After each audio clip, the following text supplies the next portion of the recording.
Genesis chapter 18. The Lord appeared again to Abraham near the oak grove belonging to Mamre. One day Abraham was sitting at the entrance to his tent during the hottest part of the day. He looked up and noticed 3 men standing nearby. When he saw them, he ran to meet them and welcomed them, bowing low to the ground. "My lord," he said, "if it pleases you, stop here for a while. Rest in the shade of this tree while water is brought to wash your feet. And since you've honored your servant with this visit, let me prepare some food to refresh you before you continue on your journey." "All right," they said. "Do as you have said." So Abraham ran back to the tent and said to Sarah, "Hurry, get 3 large measures of your best flour, knead it into dough, and bake some bread." Then Abraham ran out to the herd and chose a tender calf and gave it to his servant, who quickly prepared it. When the food was ready, Abraham took some yogurt and milk and the roasted meat, and he served it to the men. As they ate, Abraham waited on them in the shade of the trees. "Where is Sarah, your wife?" the visitors asked. "She's inside the tent," Abraham replied.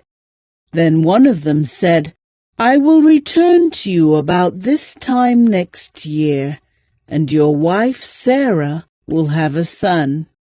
Sarah was listening to this conversation from the tent. Abraham and Sarah were both very old by this time, and Sarah was long past the age of having children. So she laughed silently to herself and said, "How could a worn-out woman like me enjoy such pleasure, especially when my master, my husband, is also so old?" Then the Lord said to Abraham, "Why did Sarah laugh? Why did she say, 'Can an old woman like me have a baby?' Is anything too hard for the Lord? I will return about this time next year, and Sarah will have a son." Sarah was afraid, so she denied it, saying, "I didn't laugh." But the Lord said, "No, you did laugh." Then the men got up from their meal and looked out toward Sodom. As they left, Abraham went with them to send them on their way. "Should I hide my plan from Abraham?" the Lord asked. "For Abraham will certainly become a great and mighty nation, and all the nations of the earth will be blessed through him.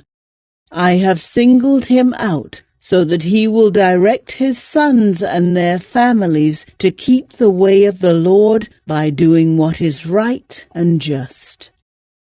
Then I will do for Abraham all that I have promised."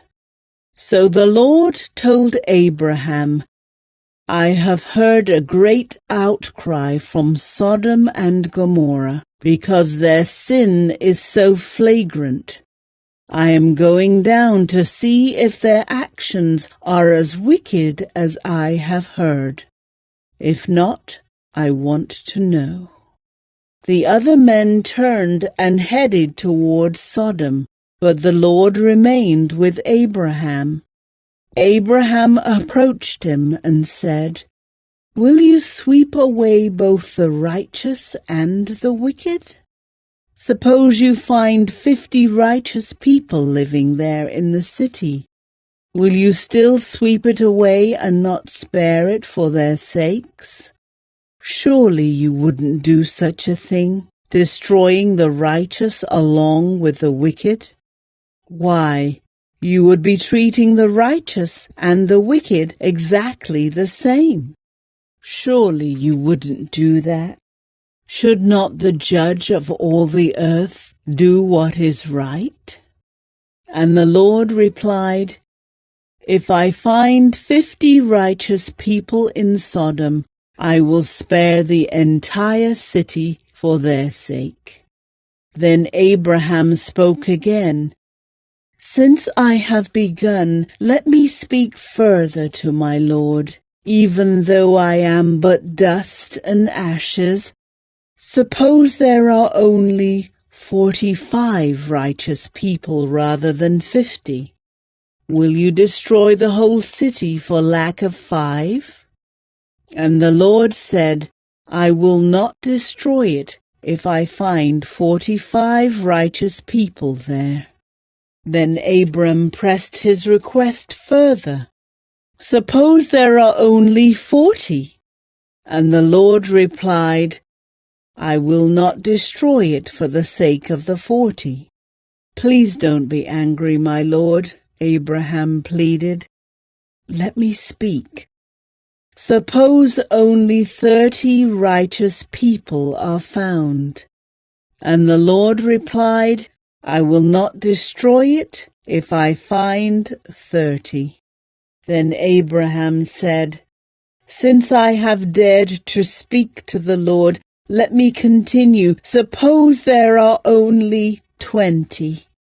And the Lord replied, Then I will not destroy it for the sake of the 20. Finally, Abraham said, Lord, please don't be angry with me if I speak one more time. Suppose only 10 are found there. And the Lord replied, Then I will not destroy it for the sake of the 10. When the Lord had finished his conversation with Abraham, he went on his way, and Abraham returned to his tent.